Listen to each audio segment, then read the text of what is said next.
प्यारे बच्चों, आज मैं आपको साइंस का जो एनसीईआरटी है क्लास 10th की, उसका मैं आपको 4th चैप्टर करवाने वाला हूं, कार्बन एवं उसके यौगिक। तो आज काफी दिन हो गए मैंने वीडियो नहीं बनाई, थोड़ा सा बिजी चल रहा था। तो आज मैं इसको करवा रहा हूं 4th चैप्टर। अब से इसको मैं आपको कंटिन्यू करवाऊंगा।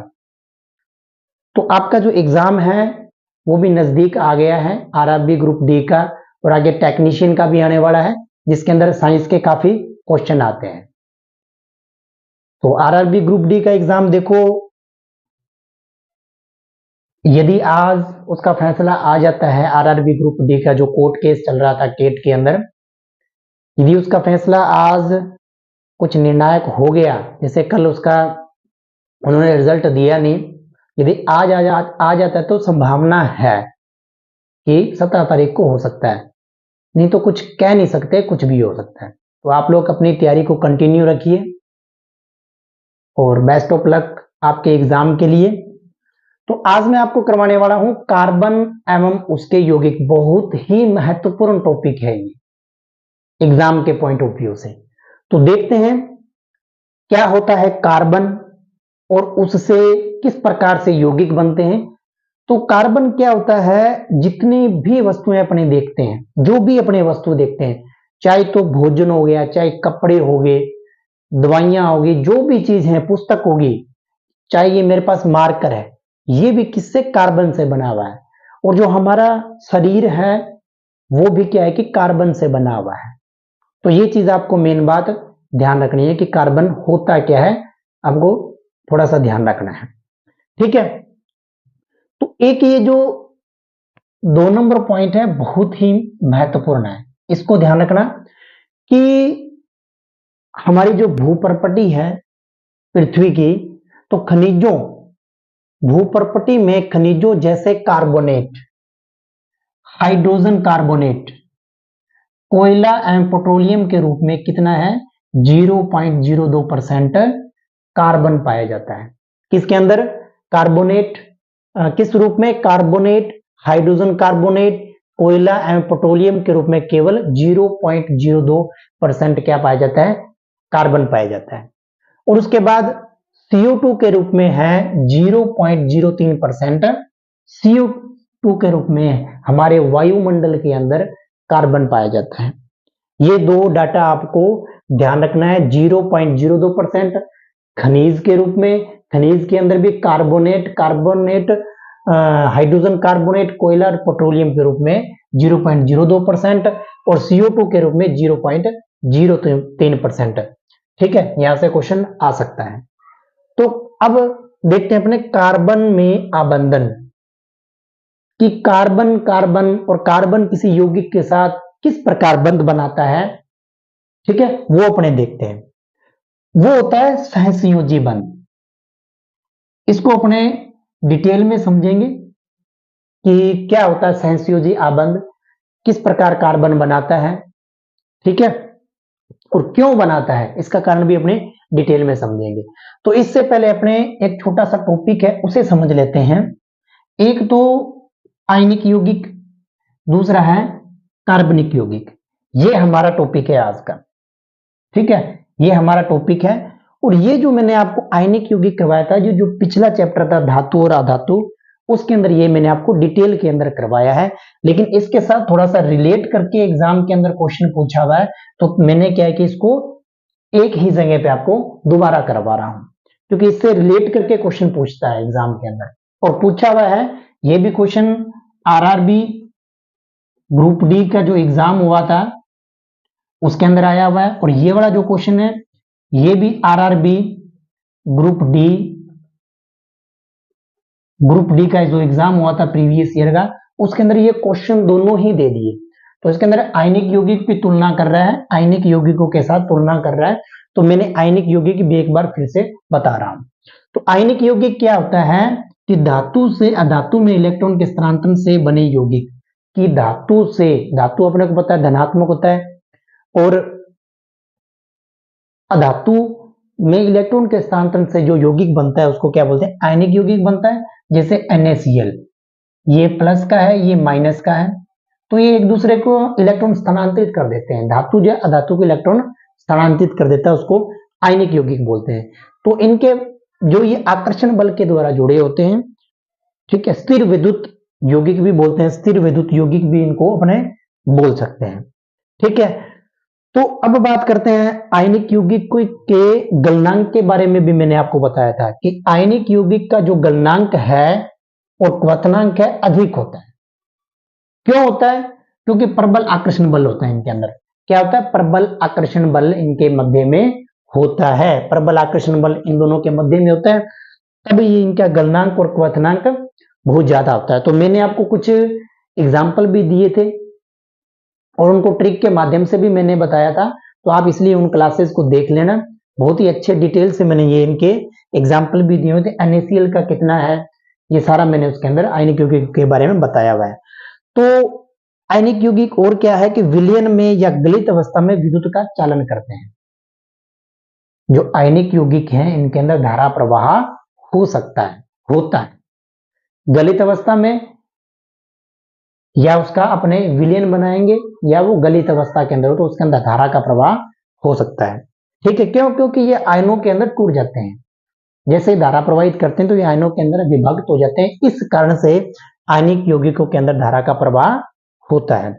तो ये जल में घुलनशील होता है और केरोसिन या पेट्रोल में अविलय होता है। ये क्वेश्चन भी RRB के अंदर आया हुआ है,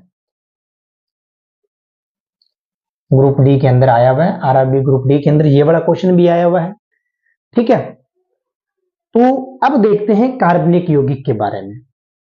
गलनांक और क्वथनांक आयनिक यौगिकों की तुलना में कम होता है। तुलना कर रहे हैं इसलिए मैंने यहां लिखवाया है। तो इनका गलनांक और क्वथनांक जो है आयनिक यौगिकों की तुलना में कम होता है। क्यों? क्योंकि इनके बीच में प्रबल आकर्षण बल नहीं होता है।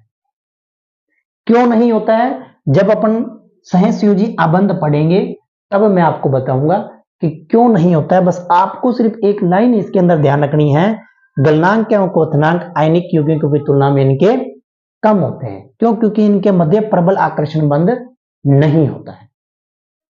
ठीक है, दूसरी बात आपको ध्यान रखनी है, ये देखो RRB ग्रुप डी के अंदर आया हुआ है। क्योंकि अपने पास टाइम बहुत कम है इसलिए मैं थोड़ा सा इसको नोट करके लाया हूं और डायरेक्ट जो क्वेश्चन बनते हैं ना मैं उसी ही मुद्दे पे बात कर रहा हूं।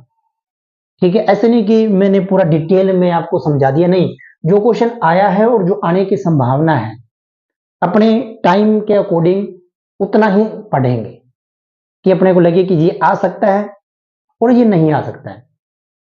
अब मैंने एक ही बोर्ड के अंदर देखो आपको एक क्वेश्चन ये और ये भी बहुत इंपॉर्टेंट क्वेश्चन है और ये तो क्वेश्चन आए हुए हैं और यहां से भी क्वेश्चन एक आया हुआ है। तो यहां से भी मैं कह सकता हूं कि RRB ग्रुप डी के अंदर क्वेश्चन आया हुआ है इस टॉपिक से भी। तो मैं कोशिश कर रहा हूं कि वही करवाऊं जो एग्जाम के अंदर आए हैं और आने की संभावना है।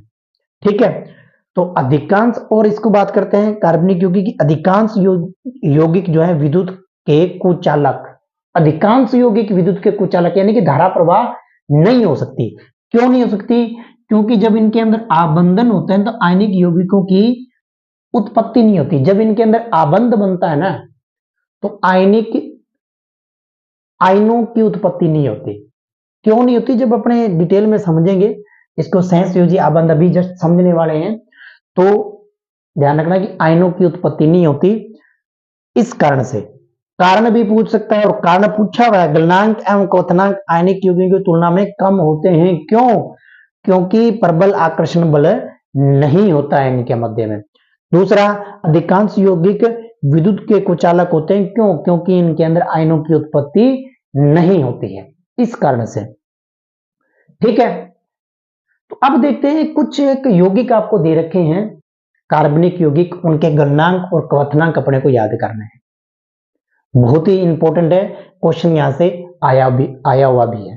तो अब अपन देखते हैं सबसे पहले एसिटिक एसिड CH3COOH, ये होता है एसिटिक एसिड। इसका जो गलनांक है 290 और क्वथनांक है 391। याद कर लेना, 290 और 391। मेरे साथ याद करो, एसिटिक एसिड का जो है 290 गलनांक है और 391 क्या है, क्वथनांक है। दूसरा बात करते हैं क्लोरोफॉर्म की। 290 एसिटिक एसिड का और 209 क्लोरोफॉर्म का और 334 इसका क्वथनांक हो गया। क्या हो गया, 334 इसका क्वथनांक हो गया। दोबारा से बता रहा हूं, याद कर लेते हैं अपने साथ साथ में। सबसे पहले एसिटिक एसिड, इसका जो गलनांक है 290 है और जो क्वथनांक है 391 है। ठीक है। क्लोरोफॉर्म की बात करते हैं, गलनांक जो है 209 है और क्वथनांक है 334। ठीक है। और अपने देखते हैं अब एथेनॉल की बात। एथेनॉल की बात करते हैं, CH3CH2OH 156 गलनांक और 351 क्या हो गया, ये 391 है, ये 351 है, तो 156 391, तो एथेनॉल का हो गया 156 391। अब आता है मेथेन, इसका सबसे कम इस लिस्ट के अंदर, मेथेन का 90 और 111। 90 तो गलनांक हो गया और 111 इसका क्वथनांक हो गया। तो एक बार मैं दोबारा रिपीट कर रहा हूं। सबसे पहले अपने पास है एसिटिक एसिड जिसका 290 और 391। दूसरा है क्लोरोफॉर्म 209 334। तीसरा है एथेनॉल, एथेनॉल का 156 351। फिर आता है अपने पास मेथेन का 90 और 111। आपको भी इसी तरह से याद करना है। ठीक है। तो अब अपने इसका देखते हैं नेक्स्ट टॉपिक। ठीक है, कि कार्बन की संयोजकता कितनी है, कार्बन का इलेक्ट्रॉनिक विन्यास क्या है, कार्बन किस प्रकार बंध बनाता है। ठीक है, धनात्मक है या ऋणात्मक है कार्बन। तो कार्बन के बारे में पूरी डिटेल से समझते हैं, जिसके अंदर अपना ये सहसंयोजी बंध भी आ जाएगा। तो अब अपन देखते हैं कार्बन को थोड़ा और डिटेल में। ठीक है, कि कार्बन की परमाणु संख्या कितनी है, इलेक्ट्रॉनिक विन्यास क्या है, इसकी संयोजकता कितनी है और ये कौन सा बॉन्ड बनाता है, इसकी संयोजकता कितनी है, वो अपने डिटेल में समझते हैं। तो कार्बन जो इसकी परमाणु संख्या 6 है। ठीक है, परमाणु संख्या 6 है, इसके अंदर इलेक्ट्रॉन भी 6 है। तो कह सकता हूं कि जो कार्बन है, कार्बन के अंदर 6 तो इलेक्ट्रॉन है और 6 ही क्या है, प्रोटॉन है। ठीक है, 6 इलेक्ट्रॉन है और 6 ही प्रोटॉन है। तो उसका इलेक्ट्रॉनिक विन्यास मैंने आपको बताया था कि परमाणु संख्या है उतने ही इसके अंदर इलेक्ट्रॉन है। तो कैसे बनाएंगे इसको, 1s2 2s2 और 2p2। आई बात समझ में। तो जिसके C6 है तो 1s2 2 हो गए, 2s2 4 हो गए, 2p2 6 हो गए। ये टोटल कितने हो गए, 6 हो गए। तो इस प्रकार भरते हैं, ये मैंने भरने का क्रम भी आपको बताया था। तो 1s2 2s2 2p2 इसका इलेक्ट्रॉनिक विन्यास हो गया। ठीक है, तो अब देखो कि ये इलेक्ट्रॉनिक विन्यास है, तो इसके बाह्यतम कक्ष कौन सा है, ये इसका बाह्यतम कक्ष है। तो बाह्यतम कक्ष में इसके 4 इलेक्ट्रॉन है। ठीक है, बाह्यतम कोश में क्या है, इसके 4 इलेक्ट्रॉन है। आई बात समझ में। तो अब इसकी संयोजकता की बात करते हैं। तो संयोजकता क्या होती है, इलेक्ट्रॉन को ग्रहण करके या इलेक्ट्रॉन को त्याग कर उत्कृष्ट गैस विन्यास प्राप्त करना ही क्या कहलाता है, संयोजकता कहलाती है। जितने इलेक्ट्रॉन वो त्यागेगा या जितने इलेक्ट्रॉन वो ग्रहण करके उत्कृष्ट गैस का विन्यास प्राप्त कर लेता है, उसको उसकी संयोजकता कहते हैं या उसकी क्रियाशीलता बोलते हैं अपने। तो अब देखो इसके अंदर बाह्यतम कक्ष है ये वाला, तो इसके अंदर 4 इलेक्ट्रॉन पड़े हैं। तो 4 इलेक्ट्रॉन, या तो ये 4 इलेक्ट्रॉन त्याग दे, ठीक है, या ये, तो बाह्यतम कक्ष का पूरा कितना 4 और चाहिए, क्योंकि 1s2 2s2 2p6 होता है, 6 होता है, तो 2 तो ये पड़े 4 और, या 4 इलेक्ट्रॉन ग्रहण कर ले। यदि ये 4 इलेक्ट्रॉन त्यागता है तो ये बन जाएगा 1s2 के विन्यास के बराबर, तो ये उत्कृष्ट गैस का विन्यास होता है। ठीक है, यदि ये और ग्रहण कर ले, 4 और ग्रहण कर ले, तो ये बन जाएगा 1s2 2s2 2p6, ये भी उत्कृष्ट गैस का विन्यास है। तो ये क्या आ जाएगा, स्थायी स्टेबल हो जाएगा। ठीक है, तो अब देखते हैं अपने इसके बारे में थोड़ा सा और डिटेल में कि 4 इलेक्ट्रॉन त्यागेगा या 4 इलेक्ट्रॉन ग्रहण करेगा, इसको अपने पूरा डिटेल से समझते हैं। ठीक है, तो कार्बन की जो बाह्यतम कोश है 4 इलेक्ट्रॉन है, या तो वो ग्रहण करे 4 इलेक्ट्रॉन या 4 इलेक्ट्रॉन त्याग दे। अब अपन देखते हैं कि 4 इलेक्ट्रॉन को ग्रहण करवाएं या 4 इलेक्ट्रॉन को त्यागें, तब इसकी संयोजकता क्या बनती है। बहुत ही ध्यान से समझना, बहुत ही इंपॉर्टेंट टॉपिक है जो एग्जाम के अंदर यहां से क्वेश्चन पूछा हुआ है। तो यदि ये 4 इलेक्ट्रॉन ग्रहण करे तब क्या होगा। ठीक है, यदि ये 4 इलेक्ट्रॉन का त्याग करें, बहुत ही ध्यान से समझना, इंपॉर्टेंट है ये। ठीक है, दोनों ही मोस्ट इंपॉर्टेंट है, ग्रहण करने वाला और त्यागने वाला। अब देखो, मैंने आपको पहले बताया है कि कार्बन के अंदर 6 इलेक्ट्रॉन होते हैं और 6 ही प्रोटॉन होते हैं। आई बात समझ में। यदि ये 4 इलेक्ट्रॉन ग्रहण करता है तो 4 इलेक्ट्रॉन ग्रहण करता है तो कितना हो गया, 10 इलेक्ट्रॉन हो गया। ध्यान से समझना मेरी बात। यदि ये 4 इलेक्ट्रॉन ग्रहण करता है तो इसके पास 10 इलेक्ट्रॉन टोटल हो गए। अब ये जो प्रोटॉन है, इसका जो नाभिक के अंदर 6 प्रोटॉन वाला नाभिक है इसका, और 10 इलेक्ट्रॉन इसके पास है, यानी कि ये 4 इलेक्ट्रॉन ग्रहण करता है तो ये बनाएगा क्या, C-4। ठीक है, जब ये 4 इलेक्ट्रॉन ग्रहण करता है तो टोटल इसके पास 10 इलेक्ट्रॉन हो गए, और 6 प्रोटॉन वाला नाभिक 10 इलेक्ट्रॉन को रखने के लिए बहुत ही मुश्किल हो जाता है। यानी कि 6 प्रोटॉन वाले नाभिक, 6 प्रोटॉन वाले नाभिक के लिए 6 प्रोटॉन वाले नाभिक के लिए 10 इलेक्ट्रॉन रखना बहुत ही मुश्किल हो जाता है, बहुत ही मुश्किल हो जाता है, मुश्किल हो जाता है। इसलिए यह संभव नहीं है, इसलिए यह संभव नहीं है।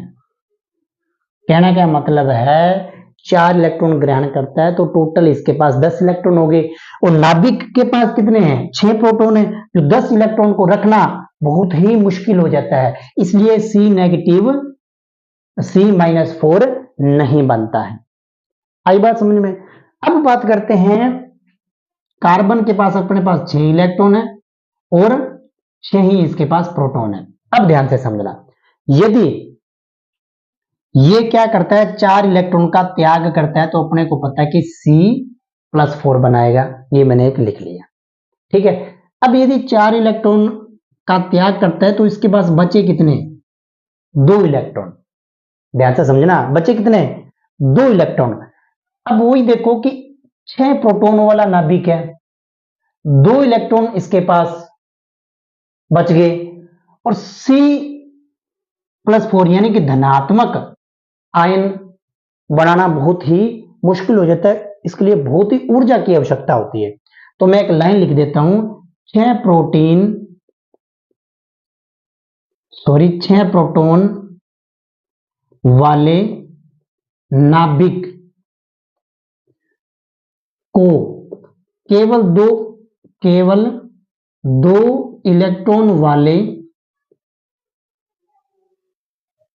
धनात्मक बनाने के लिए, 2 इलेक्ट्रॉन वाला धनात्मक बनाने के लिए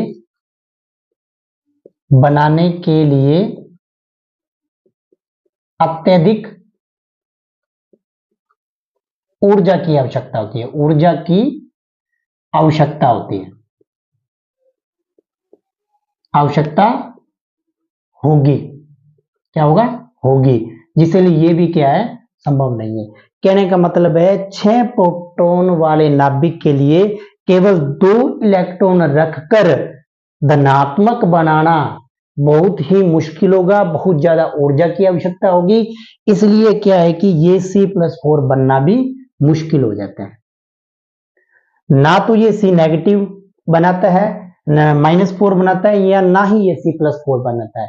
तो ये करता क्या है, फिर अपने क्या करें इसका समाधान। अब देखते हैं कि समस्या का समाधान क्या था। समस्या का समाधान करता क्या है, ये करता है इलेक्ट्रॉन की साझेदारी। इलेक्ट्रॉन की साझेदारी, ये बात ध्यान रखना। क्या करता है, इलेक्ट्रॉन की साझेदारी करता है। इलेक्ट्रॉन एक दूसरे को, वो उसके इलेक्ट्रॉन रख के अपनी उत्कृष्ट गैस को पूरा कर लेता है, और इधर वाला जो है, देखो इधर, जैसे मान लो कि ये कोई ए है और ये कोई ए ही मान लेते हैं, इसके पास ये कोई इलेक्ट्रॉन पड़ा है, ये कोई इलेक्ट्रॉन पड़ा है। कहने का मतलब इसको भी दो चाहिए, इसको भी दो चाहिए, ठीक है। अब इलेक्ट्रॉन की साझेदारी समझा रहा हूं मैं, इसको भी दो चाहिए और इसको भी दो चाहिए। ये क्या है, इसके पास एक है, इसके पास भी एक है। अब चाहिए इसको दो, इसको दो, ये क्या करेगा, इसका एक इलेक्ट्रॉन रख लेगा अपने पास, इस तरह से बॉन्ड बना लेगा। और इसको भी चाहिए तो ये क्या है, इसको रख लेगा। दोनों क्या है कि आपस में जुड़ जाएंगे, तो इलेक्ट्रॉन इलेक्ट्रॉन की साझेदारी हो जाती है। इलेक्ट्रॉन कार्बन जो भी तत्व होते हैं उनके मध्य क्या हो जाती है, इलेक्ट्रॉन की साझेदारी हो जाती है। तो ये कार्बन क्या करता है, अपना कोई या तो कार्बन के साथ क्रिया करेगा या किसी अन्य तत्व के साथ क्रिया करेगा, तो इलेक्ट्रॉन की साझेदारी कहते हैं। उसी को अपने क्या बोलते हैं, सहसंयोजी आबंध। सहसंयोजी आबंध बोलते हैं, ये बात ध्यान रखना। तो कहने का मतलब है, कार्बन जब कार्बन के साथ क्रिया करेगा या किसी अन्य तत्व के साथ क्रिया करेगा तो सहसंयोजी आबंध बनाता है। सहसंयोजी आबंध क्या होता है, इलेक्ट्रॉन की साझेदारी, ठीक है। तो अब देखते हैं इसका कि सहसंयोजी आबंध बनाता कैसे है, किस प्रकार इलेक्ट्रॉन की साझेदारी होती है। एक इसके अंदर आप ये भी ध्यान रख लेना, ये मोस्ट इंपोर्टेंट है, दोनों पॉइंट मोस्ट इंपोर्टेंट, ठीक है, ये भी इंपोर्टेंट है। और इसके अंदर तो आपको एक ही सहसंयोजी आबंध भी आपको ध्यान रखना है, और ये जो लाइनें हैं ये आपको अच्छी तरह से याद होनी चाहिए। क्यों नहीं बनाता, किस कारण से नहीं बनाता, तो ये थोड़ा सा अपने को पता होना चाहिए, क्वेश्चन एग्जाम के अंदर पूछ सकता है। इलेक्ट्रॉन का इसका समाधान क्या है, इलेक्ट्रॉन की साझेदारी है, सहसंयोजी आबंध बनाते हैं। तो अब इसका थोड़ा सा नेक्स्ट आगे बढ़ते हैं अपने। अब अपने क्या देखते हैं कि इसके अंदर सहसंयोजी आबंध को थोड़ा सा डिटेल से समझ लेते हैं। हमें दो परमाणुओं के बीच इलेक्ट्रॉन के एक युग्म की साझेदारी द्वारा बनने वाले जो यौगिक होते हैं वो सहसंयोजी आबंध बनाते हैं, ठीक है। अब ये इलेक्ट्रॉन की साझेदारी किस प्रकार होती है वो अपने एग्जाम्पल के माध्यम से समझते हैं। H2 दे रखा है, O2 दे रखा है, N3 दे रखा है, NH3 दे रखा है, CH4 दे रखा है। थोड़ा सा अपने को पता होना चाहिए। जैसे अपने H2 की बात करते हैं, क्या बात करते हैं, H2 की, इसका इलेक्ट्रॉनिक विन्यास 1s1, बाह्यतम कोश एक ही है, तो इसका इलेक्ट्रॉन कितना होगा बाह्यतम कोश में, एक होगा। अब देखो ये हाइड्रोजन है और ये एक दूसरा हाइड्रोजन पड़ा है, इसको इलेक्ट्रॉन की साझेदारी करनी है तो क्या करना पड़ेगा, इस प्रकार ये इसी का रख लेगा और ये भी क्या करेगा, इसी से ले लेगा, तो ये इलेक्ट्रॉन की साझेदारी होगी। तो ये बनता क्या है, H और H बनता है, तो इनके बीच में क्या बनता है, ये एक इलेक्ट्रॉन की साझेदारी हो तो इसको कह सकते हैं सिंगल बॉन्ड, एकल बंध। क्या कह सकते हैं, एकल बंध, ठीक है भाई। O2 की बात करते हैं बड़े। O2 का इलेक्ट्रॉनिक परमाणु संख्या क्या होती है, hydrogen, helium, lithium, beryllium, boron, carbon, nitrogen, oxygen, यानी कि 8 पे होता है, तो O अपने पास 8 होता है। अब देखो कि ऑक्सीजन का जो परमाणु संख्या है 8 है, तो इसका इलेक्ट्रॉनिक विन्यास बनाते हैं 1s2 2s2 2p4 हो गया। 6 और 2 8। तो बाह्यतम कोश में कितने इलेक्ट्रॉन है? 6 इलेक्ट्रॉन है। बाह्यतम कोश में 6 इलेक्ट्रॉन है, तो इसको चाहिए कितने? इसको चाहिए 2 इलेक्ट्रॉन। तो 2 इलेक्ट्रॉन की ये क्या करेगा? साझेदारी करेगा। तो मैं इधर बनाता हूं O, इधर बनाता हूं O।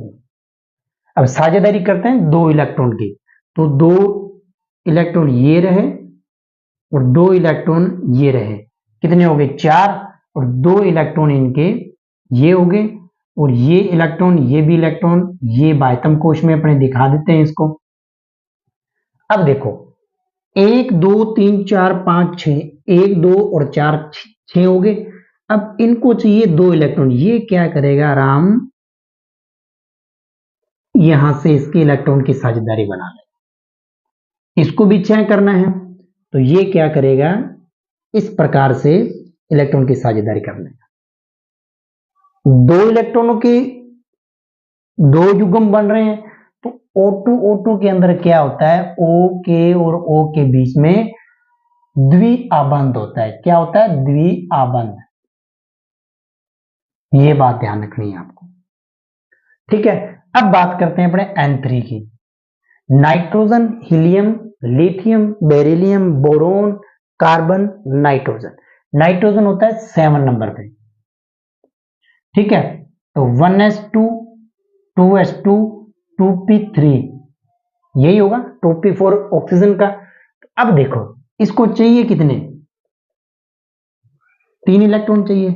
3 इलेक्ट्रॉन की साझेदारी करनी है इसमें। तो n बाह्यतम कोश में 1 2, ठीक है भाई। इसको ऐसे लिख लेते हैं, सुंदर लगेगा थोड़ा सा। 1 2 1 2 3 1 2 3, ये नाइट्रोजन 1 और 2।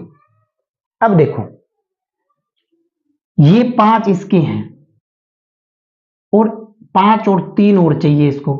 ये लो 3 मैंने इसको दे दिया, 8 हो गए। इसको भी इसी प्रकार से।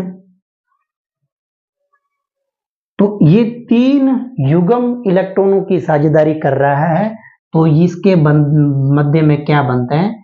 त्रिआबंध बनते हैं। क्या बनते हैं? त्रिआबंध बनते हैं। तो ये चीज ध्यान दे देना। हाइड्रोजन के अंदर सिंगल बॉन्ड, ऑक्सीजन के अंदर डबल बॉन्ड, और नाइट्रोजन के अंदर त्रिआबंध बनते हैं। ये तो थे कि अणु जिनके अंदर इलेक्ट्रॉन की साझेदारी होती है। तो ये आप करके देखना, खुद बना के देखना। और अब मैं बात करता हूं जो कार्बनिक यौगिक है उसके बारे में, ठीक है। तो कार्बनिक यौगिक है कार्बन। अपने को पता है 6 है इसका परमाणु संख्या, तो इलेक्ट्रॉन 1s2 2s2 2p2। तो 4 इलेक्ट्रॉन इसको चाहिए, 4 इलेक्ट्रॉनों की साझेदारी करेगा। तो कार्बन 1 2 3 और 4। तो अपने हाइड्रोजन, ये हाइड्रोजन और ये वाला हाइड्रोजन, और एक यहां पे ये वाला हाइड्रोजन, ठीक है। तो अब देखो इसको चाहिए कितने?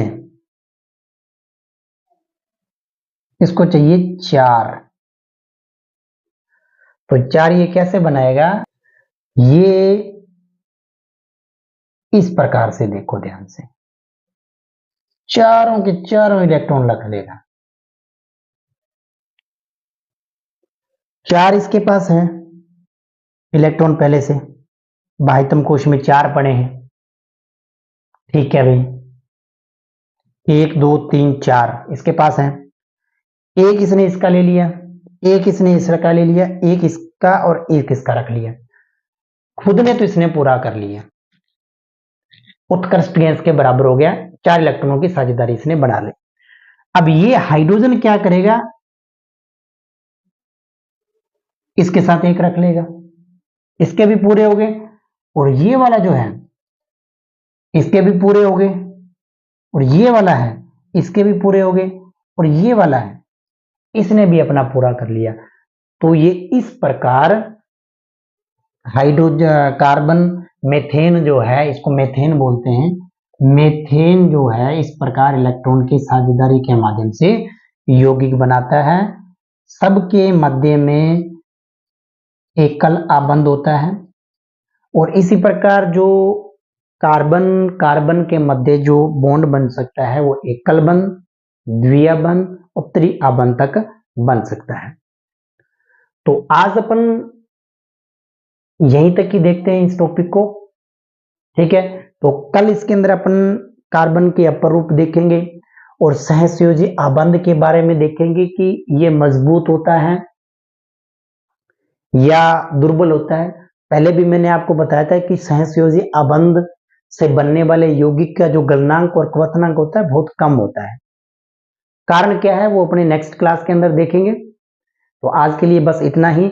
यदि आपको वीडियो पसंद आई है तो वीडियो को लाइक करना, चैनल को सब्सक्राइब करना। काफी दिनों के बाद मैंने ये वीडियो बनाई है, थोड़ा सा मैं बिजी था किसी काम की वजह से, तो अब आपके लिए कंटिन्यू वीडियो आएंगी।